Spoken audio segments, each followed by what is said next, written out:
What an amazing article! Oh, hi there! Steve Disbrow, publisher of GS Plus Magazine here. Welcome to the 1992 A2 Central Summer Conference, a videotape look back. Now, I know what you're thinking. You're thinking, hey, what's this GS Plus guy doing on my A2 Central tape?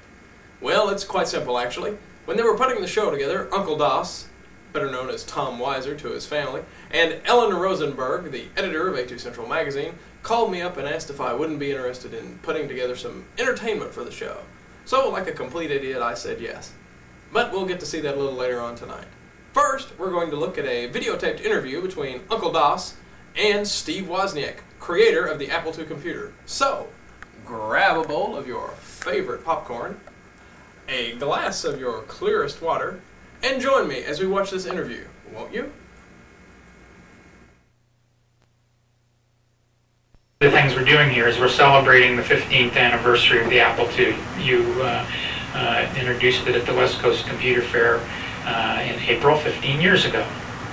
Oh my goodness. And so part of what I wanted to do was talk a little bit about what preceded that. I understand from reading that you actually had worked on several computers before the Apple II or the Apple I.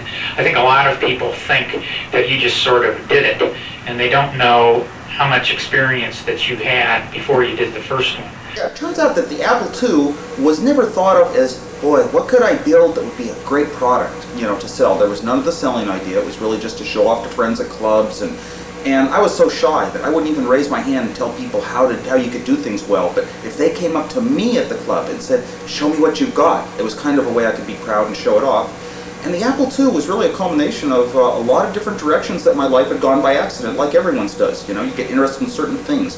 When you're in electronics, you go out and design a product, you read a magazine, you get an idea, you hook up a little circuit in your house. The various circuits I worked on had to do with things like video games, playing around with color in a project at Atari, in a prior computer, the Apple I. So I just kind of merged design techniques and little product, techniques I had worked on in my whole life, and put them in one nice machine. And it was really a nice machine to have at work and also to have on my desk, my desk at work at Hewlett Packard as well as in my home. And it was great, and I just chose, I wanted a language that I could write some simple programs to calculate logic circuits and help me design clever logic circuits using fewer parts at Hewlett Packard. I just chose the language BASIC because for these small computers it was the hot language.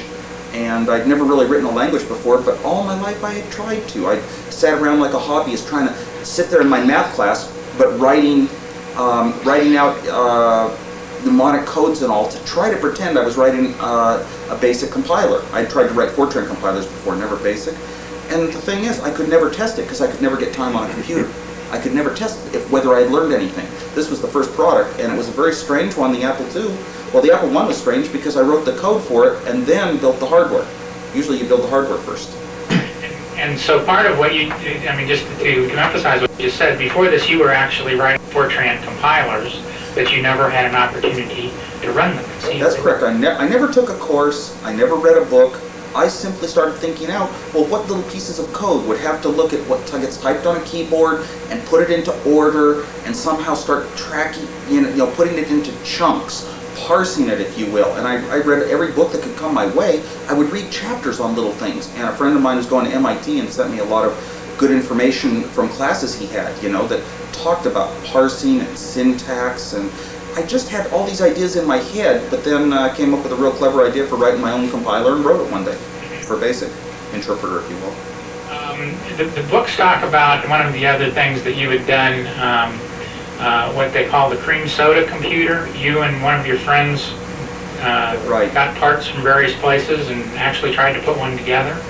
Yes, and the cream soda computer was the end of about 5 years from high school on through. For at least a few years, I had been designing computers. I would get a description of every mini computer that came out, and I would start trying to design my version of it.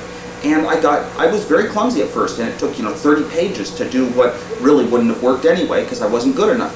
But I started getting better and better at designing the parts of a computer, the instruction register, the other registers, the arithmetic unit to do additions and some memory addressing stuff. And every time they came out with new chips from the company